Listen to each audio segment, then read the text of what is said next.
என்ன செல்வம் வாங்க வாங்க ஏ பாண்டி வாங்க வாங்க என்ன இந்த பாண்டி பூண்டு எப்படி வெள்ளையா இருக்கும் செல்வம் மனசு அவ்வளவு வெள்ளை உட்கார்ல உட்கார்ல உட்கார்ல அது மட்டும் இல்ல மாமா பேர்ல மட்டும் செல்வம் மக்கள் செல்வம் உட்காருப்பா சரி உனக்கு கொடுக்க மாதிரி டீ சொல்லு சரியா சொல்லுங்கண்ணே நான் உங்களுக்கு என்ன பண்ணணும் பூண்டு வியாபாரம் பண்ணலான்னு வந்திருக்கோம்.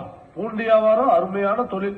எந்த ஊருக்கு எவ்வளவுன்னு சொல்லுங்க அனுப்பிச்சிருவோம். ஆந்திரா ராஜமந்திரிக்கு ஒரு 5 டன் பூண்டு. 5 டன்னா பெரிய மாற்றி பிடிச்சு போல. நம்ம எந்த பூண்டு வேணும்? எந்த பூண்டா? பூண்டு தம்பி இது ஒரு பூண்டு, இது மலை பூண்டு, இது ரச பூண்டு. அண்ணே இந்த பூண்டுனே இந்த பூண்டு ஆமாண்ணே ஆந்திராவுக்கு. ஆமாண்ணே ராஜமந்திரிக்கு. அட ஆமாண்ணே. அப்பா இது அங்க இருந்தா அங்க வருது. மொழி சரியில்லையே. ஆமா நீங்க பூண்டு வியாபாரம் தான் பண்ண போறீங்களா இல்ல வேற ஏதாவது பண்ண போறீங்களா? கட்ட போறீங்களானே? OneTamil.kiwi. நானும் ஒரு காலத்துல 600 கொண்டு போய் ஆந்திரா ராஜமந்திரில வித்துட்டு வந்ததா இந்த தொழிலையே ஆரம்பிச்சு. சொல்லுங்க சரக்கு 400 500 5 டன். 5 டன்னா 5000 கிலோ இல்ல பெரிய வார்த்தையா?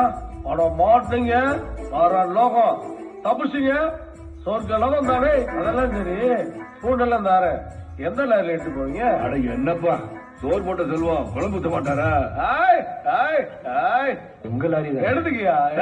லாரி என்ன லாரி டிரைவரை சேர்த்தே தாரேன். டேய் Padayappa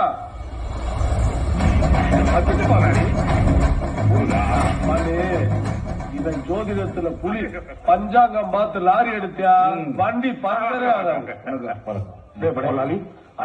New released movie Hoya South Movie की exclusive Hindi dub movie को देखने और डाउनलोड करने के लिए विजिट करें cinewood.net पर। தமிழ் மலையாளம் கன்னடம் ஹிந்தின்னு எல்லா பாஷையும் அத்துபடி.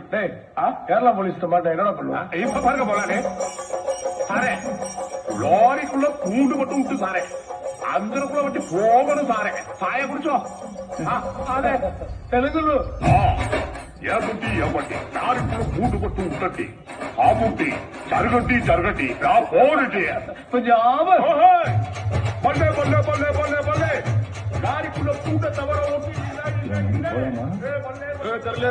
ஏன் கீழே பக்கம் போச்சுட்டா